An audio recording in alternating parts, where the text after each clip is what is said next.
Welcome to the Science of Success. Introducing your host, Matt Bodnar. Welcome to the Science of Success, the #1 evidence-based growth podcast on the internet, with more than 3 million downloads and listeners in over 100 countries. In this episode, we discuss how to train yourself to think and act like a spy, with lessons from a real-world expert. In the game of spycraft, the stakes couldn't be higher, and one mistake may land you dead or in a foreign prison. In that deadly crucible, only the best ideas survive. We crack open the secrets you can use to influence, develop relationships, and create a bridge with anyone you meet with the die-hard rules from the world's top secret agents with our guest, Jason Hanson. I'm going to tell you why you've been missing out on some incredibly cool stuff if you haven't signed up for our email list yet. All you have to do to sign up is to go to successpodcast.com and sign up right on the homepage. On top of tons of subscriber-only content, exclusive access, and live Q&As with previous guests, monthly giveaways, and much more, I also created an epic free video course just for you. It's called How to Create Time for What Matters Most, Even When You're Really Busy. Email subscribers have been raving about this guide. You can get all of that and much more by going to successpodcast.com and signing up right on the homepage, or by texting the word SMARTER to the number 44222 on your phone. If you like what I do on Science of Success, my email list is the #1 way to engage with me and go deeper on what I discuss on the show, including free guides, actionable takeaways, exclusive content, and much, much more. Sign up for my email list today by going to successpodcast.com and signing up right on the homepage. Or if you're on the go, if you're on your phone right now, it's even easier. Just text the word SMARTER, that's SMARTER, to the number 44222. I can't wait to show you all the exciting things you'll get when you sign up and join the email list. In our previous episode, we discussed information overload. How do you deal with a world where there's a constant and overwhelming stream of noise? How do you filter and decide what to pay attention to? How can you determine what's actually worth your precious time and attention? What should you do with information that you disagree with? In a world filled with more and more and more information, our previous interview with Dr. Thomas Hills explores the solution that may help you finally deal with information overload. If you want to finally stop being overwhelmed by all of the information and noise in your life, listen to our previous episode. Now, for our interview with Jason. Today, we have another exciting guest on the show, Jason Hanson. Jason is a former CIA officer, New York Times bestselling author, and serial entrepreneur. He's the founder and CEO of the survival company Escape Evasion, which has been featured on the 5th season of Shark Tank, where he landed a deal with Daymond John. He's also the author of Spy Secrets That Can Save Your Life, Surviving Like a Spy, and Agent of Influence, How to Use Spy Skills to Persuade Anyone, Sell Anything, and Build a Successful Business. Jason, welcome to the Science of Success. Hey, thank you for having me. Well, we're super excited to have you on today. I always love getting insights and ideas from the fields of espionage and government agencies. I feel like there's so many ideas that are kind of battle tested that I find really, really interesting. And funnily enough, I haven't done it, but for a long time for me, it's kind of been a bucket list item that I've always wanted to do, like an escape and evasion course. It sounds so cool. And that's something I want to check off the list at some point for myself. Well, yeah, you got to come out then. We got 320 acres where we do our training, so you're more than welcome. That's awesome. Well, you'll definitely be the guy I hit up when, if and when I do that. But I want to talk today. I mean, there's so many cool themes and ideas. I really enjoyed some of the topics in Agent of Influence. And I want to just begin with some of the themes you talk about early on, which, as you call it, is this notion, the confidence reflex. Tell me a little bit about that and what that means and why it's so important. Sure. So to be successful in life, and obviously be successful as a CIA operative, you've got to have massive confidence. And you're going out there, you're trying to recruit somebody to spy for the United States. And if you screw up, if you don't do it right, you can end up dead or end up in a foreign prison. So you've got to have a ton of confidence to know you can accomplish the job, But at the same time, you've still got to be teachable. So you can't be an arrogant jerk walking around. You've got to know that, hey, I can do this, but also be willing to listen to others, learn from others, and so on. Great insight. And there's so many different lessons that I took, even just from the first chapter. I mean, one of them that I thought was great, which we talk about all the time on the show, and I think is really a huge differentiator between people that succeed and people that ultimately don't, is the power of resourcefulness. Tell me a little bit about that and why it's so important as a spy, but also how we can translate that to everyday life. Sure. Well, as a spy, I mean, you're put out there on your own to accomplish a task. It's not like the military where you've got a platoon backing you up and there's a gazillion people with you. A lot of times you're out on the street by yourself and you've got to figure it out. So if you're not resourceful, you're not going to last very long as a spy. Now, and the same thing, now that I'm a business owner, nothing changes except, of course, it's not life and death anymore. But so many things pop up in the business world. So many things pop up in life. If you can't figure it out, you're going to drown and not last long. So when I'm hiring people these days, if I can tell they're not resourceful, there's absolutely no way they're going to work for me, because that is a key trait of success. How do you cultivate resourcefulness? It's kind of a baptism by fire thing, meaning a lot of times if I'm working with someone, if I think, hey, I may hire this person, I'll give them a task and basically throw them to the wolves and see if they can figure it out. So it's kind of like in the government, you have training exercises and they throw you to the wolves to see if you're going to pass these training exercises before they put you on the streets for real. So if I say to, a potential employee, hey, go find me X, Y, or Z by 12 o'clock today, and X, Y, or Z is something very difficult to find, I've got to see, okay, can they go through all the channels?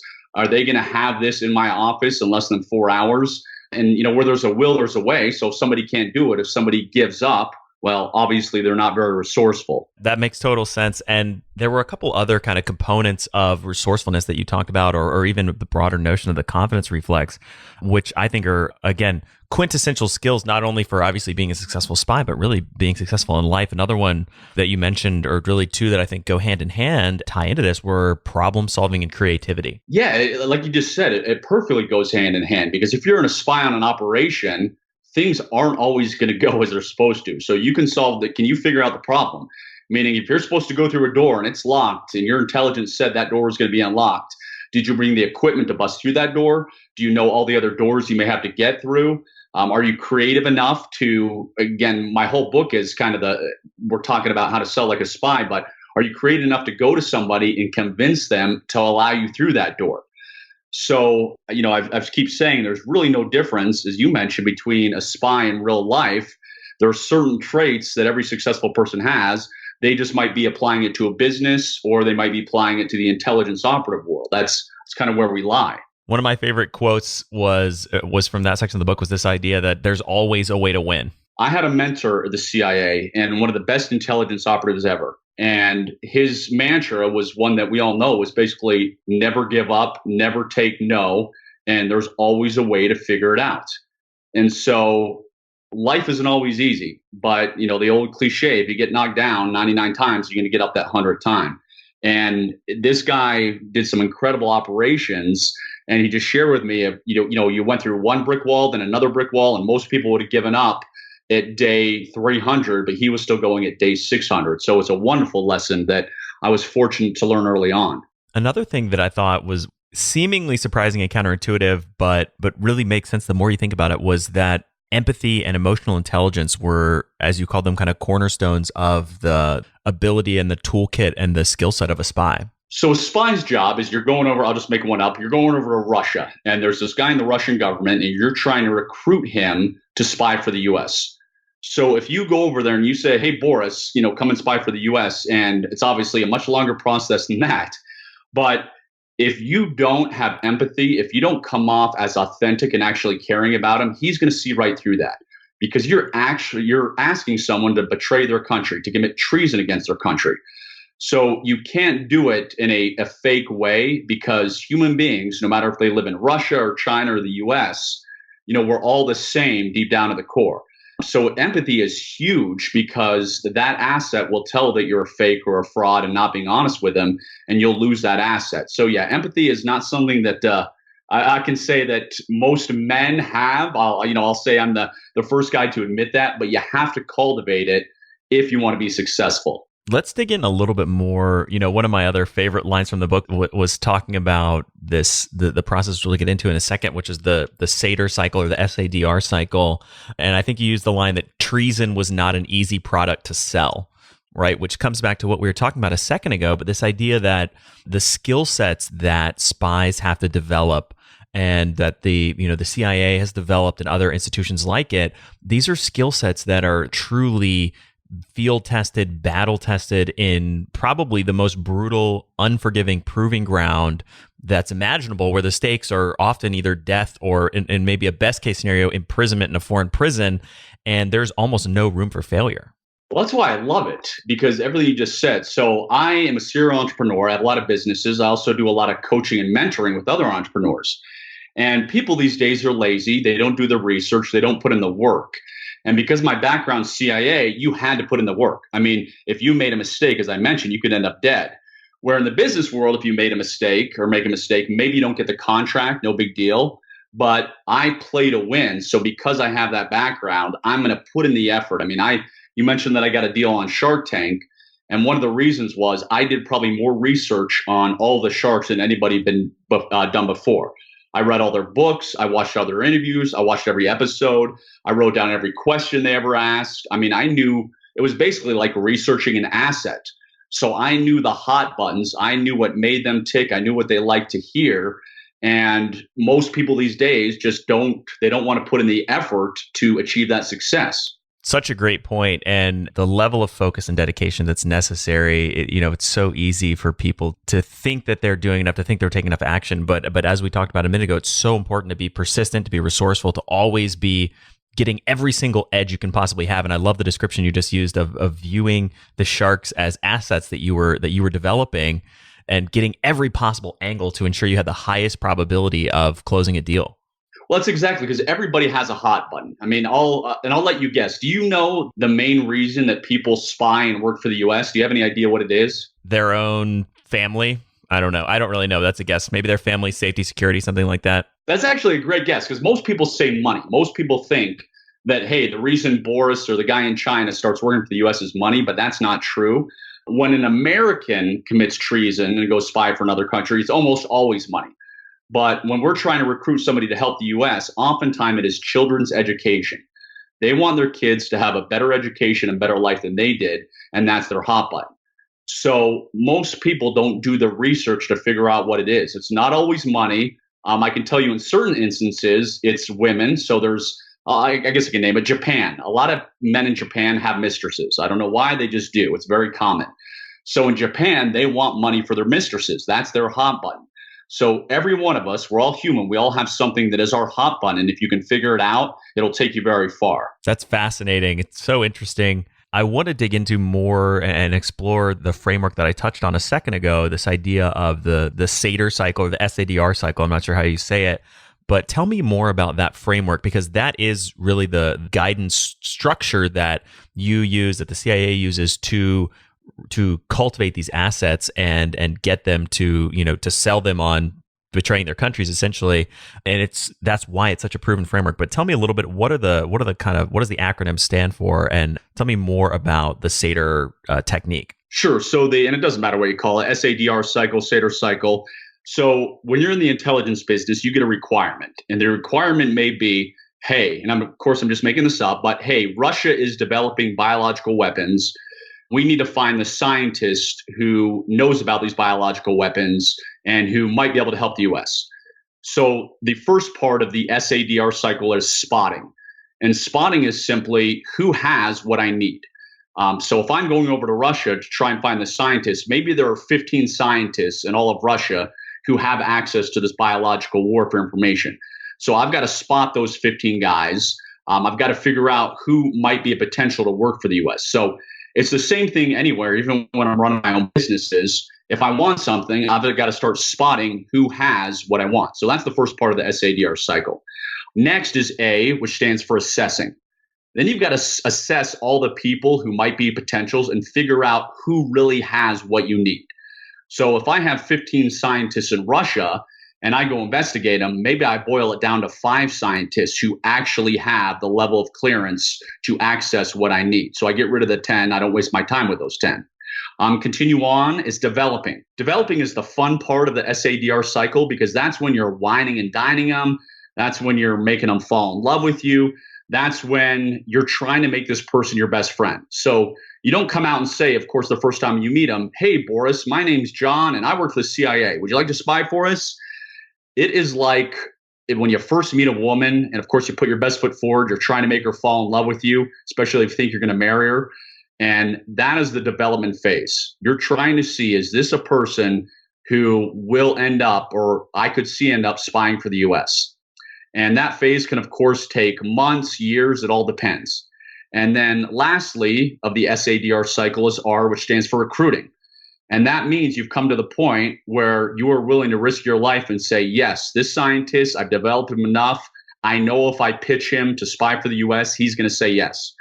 And the reason I say that intelligence operatives are the world's best salesmen is you cannot be wrong when you go to pitch that guy. Because if he says no, he may go run and tell his supervisors. And then the next time you meet, you may end up with a bag over your head or in a foreign prison. So when that day comes, you've got to be 100% sure he's going to say yes. And that's kind of the whole cycle in a nutshell. But it's a fun cycle and you can apply it to every area of your life.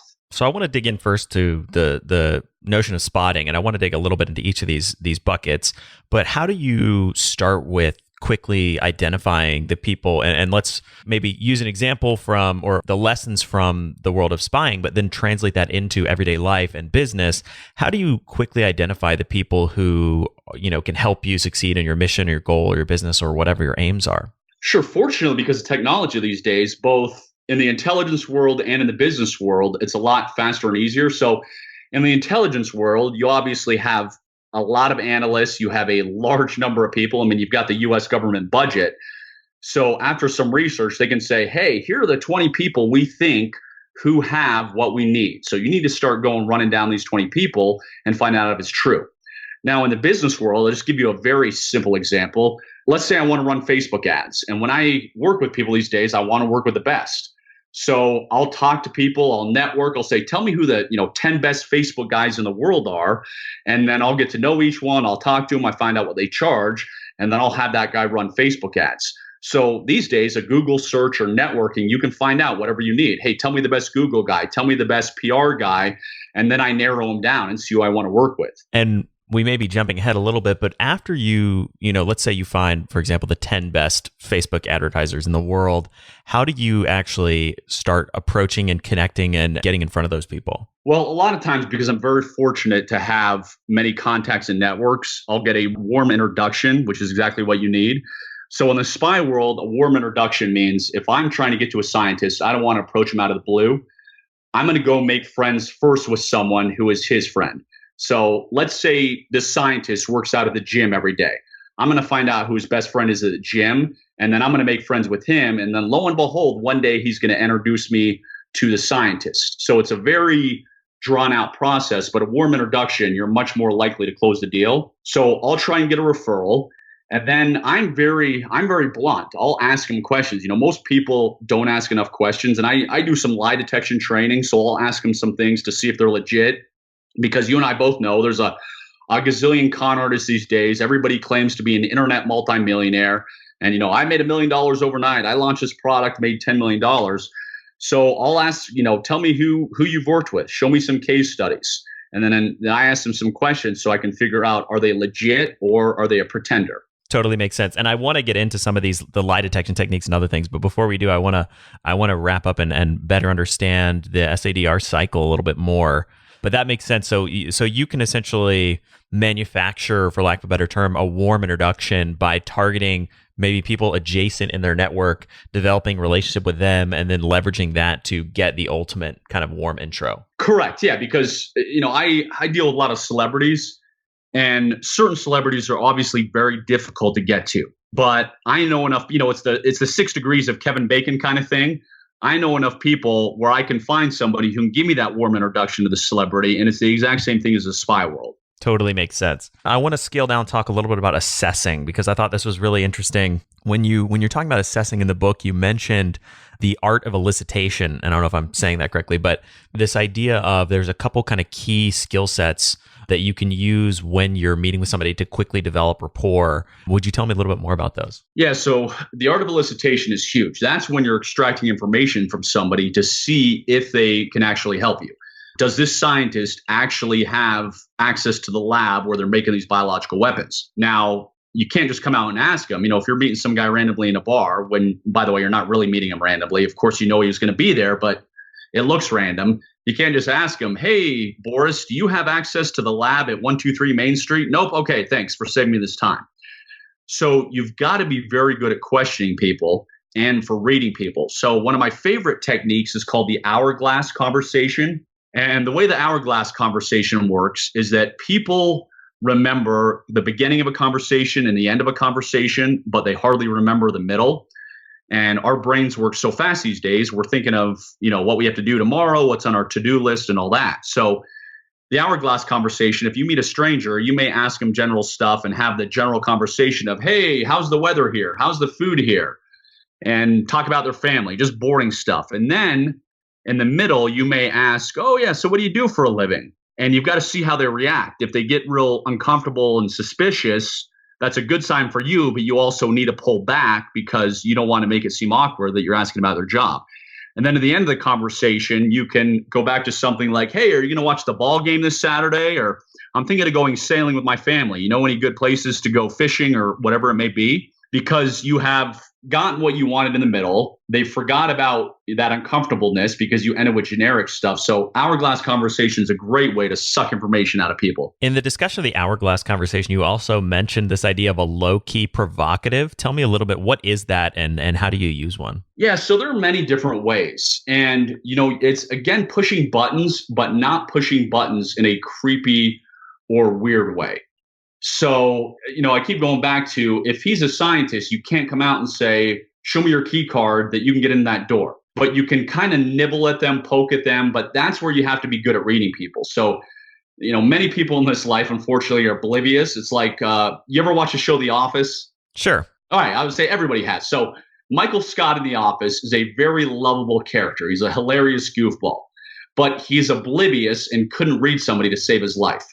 Well, in the spy world, if you're that guy, you're not going to last long, because if you start, trying to prod or, ask about their work, and again, they start to get uncomfortable in the face, which is why you have to watch body language. You know that they're doing something serious and you need to immediately back off, because if you keep going, they're going to remember that you prodded about that. But you can also lay down gems in the same thing as, oh yeah, I'm an American businessman my company gives me a lot of money and I'm interested in biological warfare. You obviously wouldn't say it like that, but you'd say something different. So you can drop things to see how they bite at what you are dropping. If you mention, hey, I've got a ton of money and my company takes me per diem to great restaurants, do they perk up because they want to go to the great restaurants? Or you drop things like, hey, I've got a daughter in high school, I've got 3 kids and they're driving me nuts. Does he chime in and say, oh, I've got 5 kids and I know how it is? Because then you're gathering intel. So I'm kind of veering off here, but one thing you can do is use the give to get, which means you give info to see if they come back at you. So going back to mentioning your wife, do they mention their wife? Then they're married. Do they mention their kids?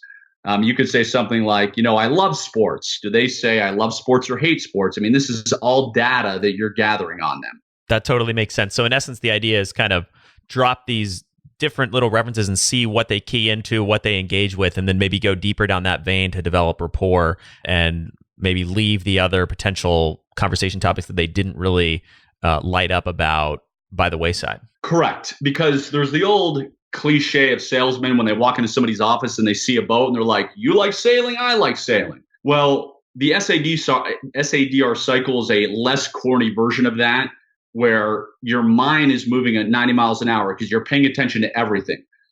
Did they get uncomfortable when they mentioned work? Were they happy when they mentioned their wife, or were they uncomfortable? Maybe they are having trouble in their marriage. when you mentioned money, did his eyes light up like he really needed money? So you're filing all this away, and then you go home and write a report because you want to know exactly what the hot buttons are and what to talk about and what not to talk about. Hey, I'm here real quick with confidence expert Dr. Aziz Gazapura to share another lightning round insight with you. Aziz, how can our listeners use science to get more dates with people they really want? I love that question. And the answer is the science of confidence. So whenever we're struggling, we want to date, we're afraid to put ourselves out there, we're worried on some level that we're going to get a negative response. Like if you didn't have that worry, if you knew that this person that you're going to ask out was going to say yes and be excited to go out with you, we'd all be doing it without hesitation. So the thing that stops us is anxiety, is fear, is self-doubt, and that is a confidence issue. So if we build our confidence, all of a sudden we'll have way more opportunities to put ourselves out there and to date. And so sometimes we think, what's the pickup line? What's the thing I should say? How do I approach the person? We get so focused on the how. And what we want to do is we want to take a step back and say, how do I actually change what's going on inside of me to feel more confident? And there's so many ways we could do that. And I have a course called Confidence University, where we have a whole course on dating mastery. But one major tidbit out of that one is right now you have a story in your mind about why you're not attractive, why someone wouldn't be over the moon to go on a date with you. And you want to find that story and take it out, uproot it. So right now think about, why are you not attractive, and how can you change that story to see yourself as someone who's actually highly desirable? What are your qualities? What do you bring to a date or a relationship that would make someone love spending time with you? If you get more clear on that, all of a sudden, a lot of your anxiety and fear are going to evaporate. Do you want to be more confident and get more dates? Visit successpodcast.com/confidence. That's successpodcast.com/confidence to sign up for Confidence University and finally master dating. Another theme that I thought was really interesting around the art of elicitation was the inclusion of flattery as a potential technique to influence people. Tell me about flattery and whether or not that's, because I think some people might think that's kind of a cliche methodology or something that's overused, but how can you actually intelligently include that in conversations? Flattery works. I don't care what anybody tells me. Anybody listening to this right now, I could flatter them to get what I want. And I don't say that in a bad way. It's just sometimes people tell me it doesn't work, and that's not true at all. So you've got to be genuine about it. We talked about empathy early on. People can tell if you're being authentic or you're being fake. So you've got to do it in a sincere way. I'll give you an example, and this is a quote unquote hypothetical example. If you're a spy overseas and you're casing something, maybe you're casing a building, right? And you just happen to get stopped by police, which is not good. And the police say, what are you doing? Show me your passport or whatever. And you smile and you look at them and you say, man, this city is beautiful. I love the architecture. I was just looking around, admiring the architecture, and I love it. That's flattery, because everybody wants to hear that you love their city, you love where they live, you love where they work. So then the police let you go. Then they say, okay, you're fine, and hand you back your passport. The same thing works with trying to get, again, work with somebody like, hey, John, I love your book. Your book is fantastic. I'd love to interview you about it. Or I love this show you were on. So if you are coming off as genuine, it's going to get you very far in life. And I mean, my wife jokes that I'm very susceptible to it, because I'll get emails where people are like, Jason, I love this training I took. It was incredible. And I'm like, you know what? That is a smart person, honey. And she always laughs and says, yeah, you're so susceptible to flattery. So we all are. Yeah, I thought that was really interesting. And again, coming back to one of the core themes of this conversation, this notion that these ideas are field tested, battle tested, proven. And it seems cliche, it seems almost goofy to say, oh, you should flatter somebody if you're trying to influence them. But in the real world, with the highest possible stakes, with life and death on the line, this is a technique and a strategy that's truly effective. You're 100% correct. The problem is, when you're out on the streets as a spy, you do it in the right way, meaning you come off authentic, you don't overdo it, you don't make it seem cheesy, and it's done very finely. In the real world, because it's not life or death, people, they don't take it seriously enough. So they don't hone their craft, so to say, when they're trying to sell. So when they flatter, it looks like they're a robot, and it looks like they're, not being genuine. So if people hone their craft in that way, they would see how valuable it is. What are some of the ways that you would recommend an average person, non-spy, work to kind of hone that craft of influence? Well, since it keeps coming back to being authentic, find something you really look about the target or the person you're going after. So if you want to go after somebody to work with them, to do a joint venture partner or whatever it is, buy all their stuff, research all their stuff. If you find a product or a book or whatever that you really love, then you can write them a note and say, hey, John, on page 671 of your book, I loved how you wrote this paragraph, or I love what I learned from it. So maybe you have to dig a little to find something that you can be 100% genuine about, but it's there. And if you can't find something, probably shouldn't work with this person if you really don't like what they're doing. So that's all it is. And, complimenting your wife or your husband or your kids. I mean, even if your spouse or whoever drives you nuts, I'm sure there's something you love about him because you married him in the first place. So find that thing and start complimenting. That way it comes across as you're being 100% serious and you actually care about them. I want to segue into some of the other strategies that you had for developing relationships with assets. Is assets the right term? I think that's the term that sort of the CIA uses, that you want to, people that you want to build relationships with. And in the next chapter, we talk about developing. You had a couple great strategies. I think you call them diehard rules for creating a bridge with somebody. And these are things like don't interrupt them when they're talking, never change the subject, don't give advice unless you're asked for it, etc. Tell me a little bit more about why you recommend some of those strategies and techniques and why they work. Well, we all know that we talk too much and that we should shut up and listen, but we live in such a self-absorbed world that nobody does it. So obviously we're doing an interview, so I'm telling you all this stuff and talking about myself. In real life, though, I know everything about myself. I don't need to hear myself talk. So if I'm going out and meeting with someone, I don't say anything unless they ask me a question. I just listen and let them talk because most people want to talk. And that is the forgotten art because you gain so much information by just being quiet. And that's why I said you've got to have a massive ego to do this business, but you've also got to be able to swallow it and not care, not need anybody's approval, not need anybody to pat you on the back. So be quiet more and just listen, and don't volunteer any information about yourself unless they ask it. Another huge thing is the law of reciprocity. It is used so much in the spy world. And all that means is if you're trying to recruit somebody, you may take them to a fancy restaurant and you buy them a $2,000 meal. You may buy them a new suit. You buy them all this stuff so they feel indebted to you. That way, when the day comes to pitch them, they're like, man, I kind of owe this guy. He bought me all these dinners. He bought me all these clothes. So the law of reciprocity is great. And I'll give you a real life example right now of how the law of reciprocity was recently used against me by my sister-in-law. So I hate Disney World. I hate that place. I have zero desire to go. And I never, ever want to go or take my kids. Well, my sister-in-law, who lives in Florida, surprised our family bought everybody plane tickets, bought everybody passes to Disney except me because I told her I wouldn't go. And so my wife was like, hey, she bought us, she paid for our entire flight. She bought us all these tickets. She got her hotel. Isn't this nice? We can't turn it down.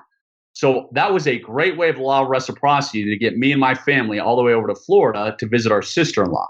Now, for the record, as I said, I did not go into Disney World because I will not go into that place. But I still ended up outside the gates because the law of reciprocity was used against me. That's great. And, it's funny. I have the same philosophy in any conversation, and I think even really influences my interviewing style to some degree. But, in any conversation, and I think this is especially true in things like business negotiations or any difficult, tough conversation, the less talking that I can do, the better. Because as you said, when you're talking, you're not gaining information. And as long as I'm silent, I can be learning. I can be reading somebody. I can be looking at their, what's their body language doing? What are the words they're using? How are they reacting to what's happening in the conversation? Plus the actual content of what they're talking about. But as soon as I start talking, I lose the opportunity to do all of those things. But most people can't do it these days. That's why it's so beneficial for you and me, for people who actually do it, because everybody wants to run their mouth all the time.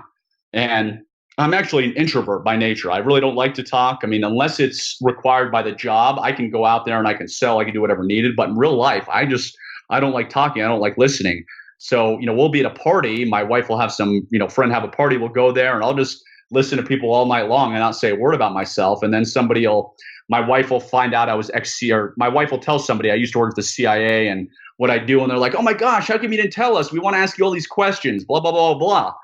Well, I didn't tell him because I already know that about me. I want to learn about other people and read them. I don't want to talk unless there's a purpose or I've been asked a question. Totally makes sense. And you're right. In today's world, it's absolutely a strategic advantage if you can spend more of your time listening than talking. And yet so few people take advantage of that. Well, I mean, it's not only that too, but it's also the research you do ahead of time. So, I mentioned Shark Tank, how much research I did, but obviously when you're going to recruit an asset or find somebody, you know them better than they know yourself. So if you're going into a meeting, what do you really know about this guy? Google searches, their LinkedIn page, Facebook, all that you can find out. But have you read articles they've written? Have you done, white papers they've written? Because it can be just one line. And I've literally had this in my life, one paragraph that I found after researching someone, which changed everything. Now, that one paragraph was, of course, buried, but I spent hours and hours and hours and hours, and that made all the difference. And most people don't do that kind of deep research, which is critical. Yeah, that's another great point, and underscored by the Shark Tank story, everything else, that you have to spend your time really cultivating every possible competitive advantage you can get, and doing the homework ahead of time is a huge asset when you have a big meeting on the line, when you have a really important person that you're meeting with. Doing that homework helps you ensure that you have every possible angle, every possible avenue of attack open to you so that you can achieve the goal you want to achieve from that meeting. Well, I mean, just to give you that, an example, I'll give you a fictitious example. But if you're trying to recruit an asset or find somebody, you would want to know what kind of cigars do they smoke. If they're the type that are having affairs, what kind of women do they like? Is it Cuban women? Is it Chinese women? You want to know everything about them. What kind of scotch do they drink? I had a buddy who did some very good work because he knew the exact scotch that someone needed. And that's how he was able to initially cultivate the relationship. That's the benefit of people are willing to work hard, is that everybody thinks spying is like a James Bond movie. You're jumping out of helicopters and shooting guns. But of course, that's not true. 99% of the work is hard leg work, and then 1% is hold on for the ride kind of thing. And it's the 99% which leads to the 1%. So let's keep talking about the SADR cycle. I want to touch on recruiting a little bit. What are some of the key strategies? And we've talked about a lot of the building blocks of this already, but kind of wrapping a bow on it, what are the key building blocks or strategies for once you've developed this relationship, built the bridge with somebody, cultivated rapport and empathy? How do you then go about recruiting them? So yeah, there's a few different ways, but recruiting is, again, you're not going to do it unless you 100% know you're going to close the deal. So you could picture it as a business lunch. You're going out with this guy, you've developed them. Okay, are you ready to close the deal and pitch him at the business lunch? If you're not 100% sure the deal is going to close and that it's right, well, wait, don't do it. So recruiting, once you have developed that guy, once you're 99.999% sure that he is willing to spy for the U.S., it's actually, there's a few ways to do it, but one of them is very simple. It's everybody wants to be a spy. So you basically say to him like, hey, John, you're a smart guy. You may have guessed by now that I'm really not an American businessman who works for XYZ Corporation. I'm actually a spy, and I was wondering if you want to be a spy too. It would be awesome. Both of us could be spies. What do you think? Now, you may think that sounds corny, but that works. Now, you have to know, obviously, your target to see if it's going to work, but that exact line, I got to think what I'm allowed to say, not allowed to say. I would imagine that exact line has recruited people to work for the U.S. So that's one way to do it, is just, hey, we'll both be spies, and who doesn't want to be a spy? The other way is to do the money, if you think it's money, if that's what you find out. So, hey, John, in this white envelope, I've got $3,000. And you go back to the, hey, you probably figured out by now, because these guys are smart enough that they figured out something's not right, meaning you're asking for things that you're probably not American businessmen. So you say, hey, I've got this $5,000 in a white envelope. I can give this to you if you want to give me a little more information. And by the way, you probably guessed my employer is not John Doe Corporation. My employer is the U.S. government. How would you like this $5,000? And many countries, of course, around the world are extremely poor, and $5,000, it's a lot of money for us, but a real lot of money for them. And they're happy to oblige and get on the U.S. government's payroll. I like the way that you couch that phrase. I would imagine that it might work. That's good. Got to cross those T's, right? That's exactly right.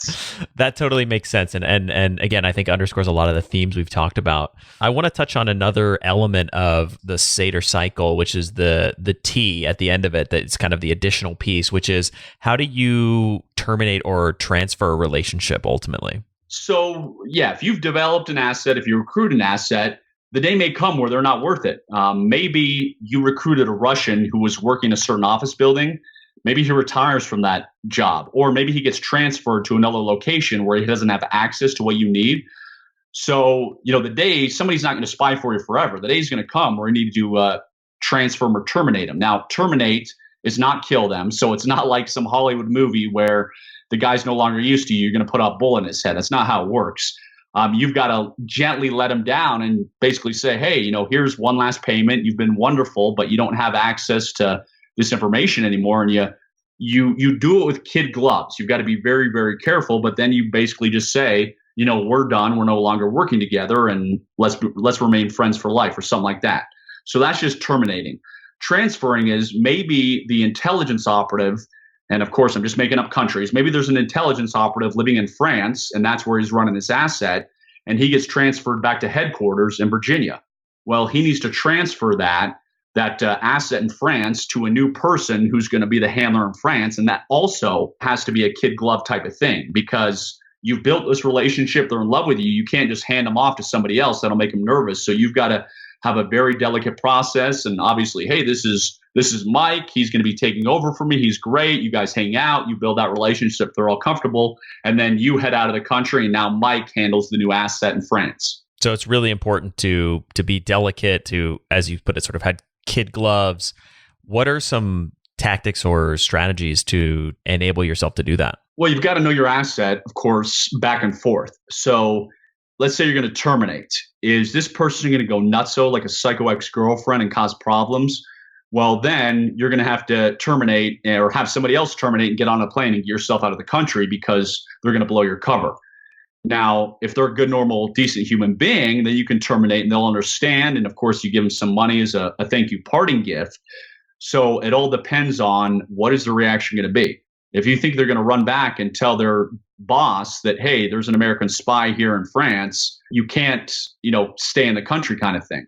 So it's all case by case. And it all goes back to the foundation of everything we talked about here is knowing everything about the person you're going after, being able to read their body language, knowing how they react, knowing their likes, dislikes.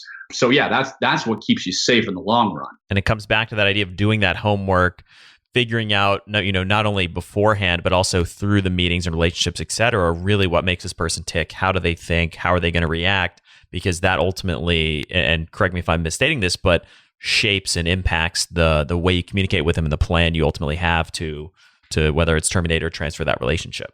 Right. I mean, and I'll give you another quick example, and I believe I put it in this new book, was I had a billionaire one time hire me because I do a lot of private security consulting, private security work with high net worth individuals. And this billionaire ended up hiring me, but the way I got hired was he actually didn't care about his security.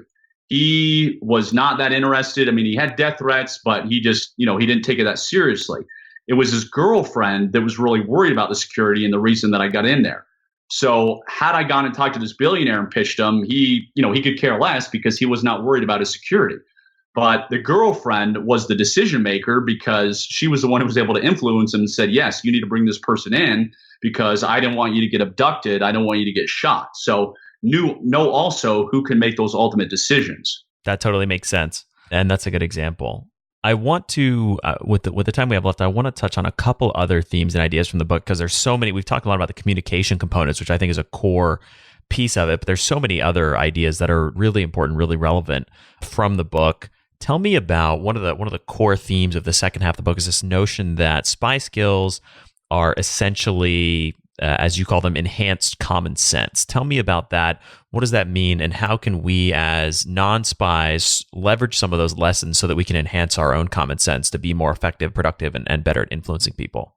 Yeah, another of my mentors at the CIA, he had a saying was that spying is simply common sense on steroids. And that's truly what it is.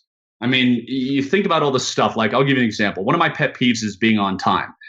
if I have somebody that wants to meet with me and pitch me a deal, because I get a lot of deals pitched to me these days, if you show up 5 minutes late and there's not like a real reason, meaning an emergency or something crazy, like I immediately am not closing that deal with you. So common sense of, hey, if you think there's going to be traffic, maybe you should leave 30 minutes ahead instead of 15 minutes ahead. Be on time to your meetings. I mean, in real spy world, you're never going to be late to a meeting. So why would you be late to a meeting on a business deal you're trying to close? Same thing, grooming.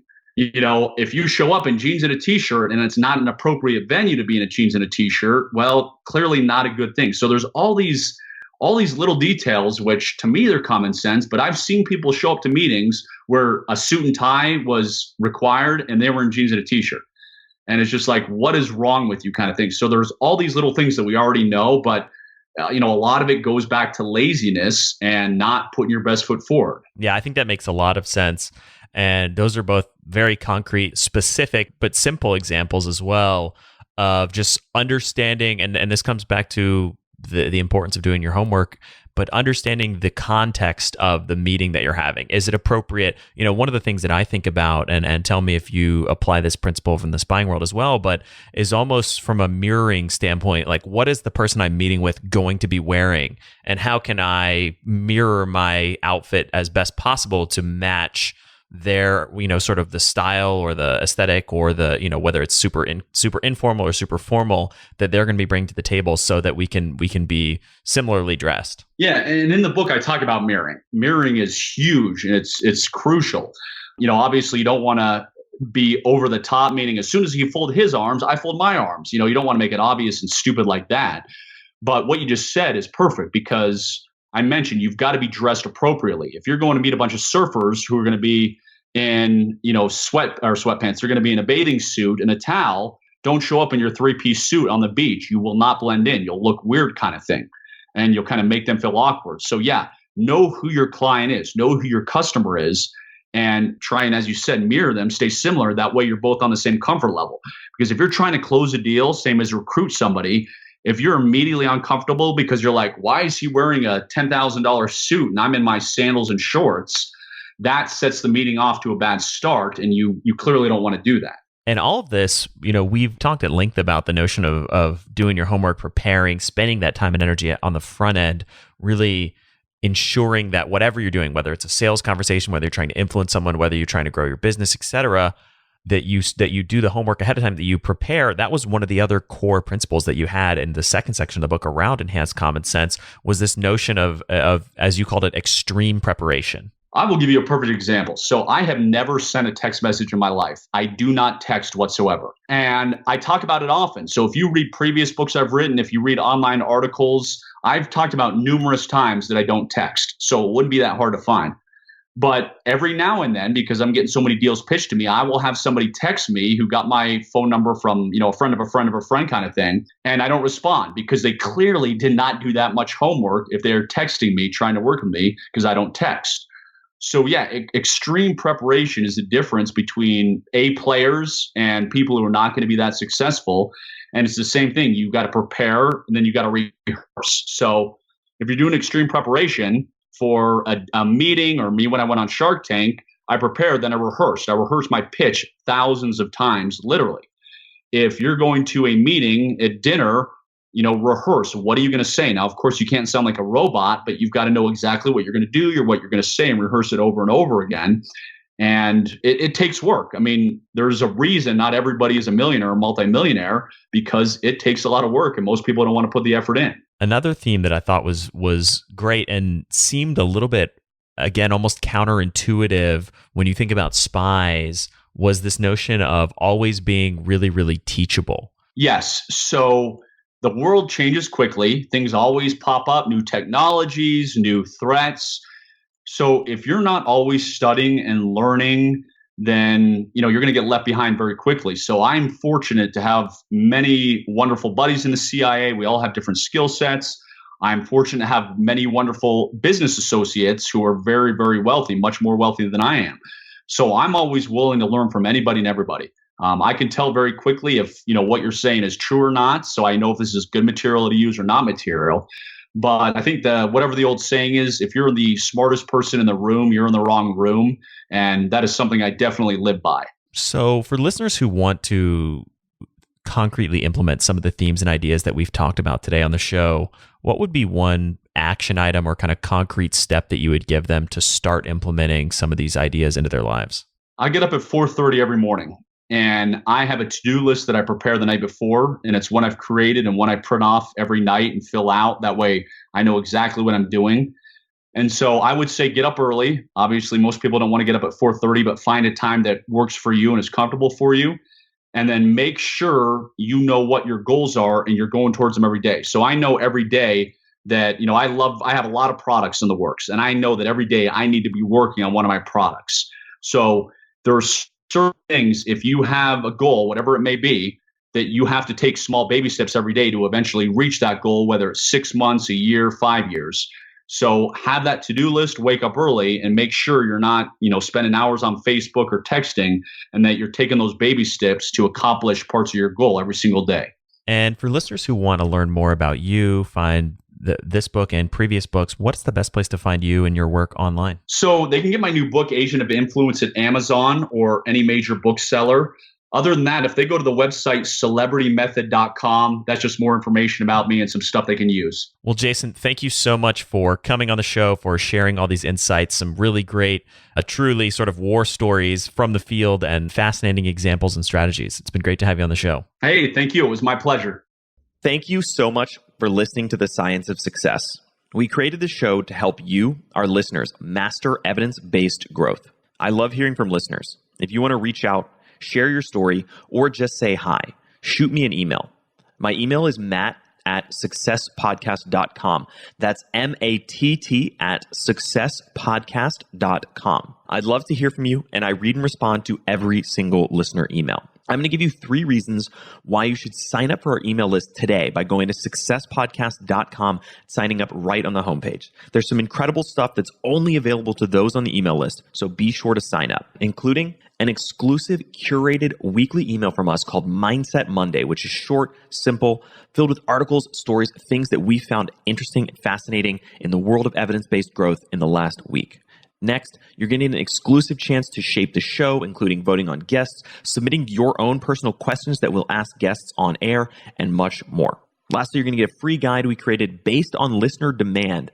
Our most popular guide, which is called How to Organize and Remember Everything. You can get it completely for free, along with another surprise bonus guide by signing up and joining the email list today. Again, you can do that at successpodcast.com, sign up right at the homepage, or if you're on the go, just text the word SMARTER, SMARTER, to the number 44222.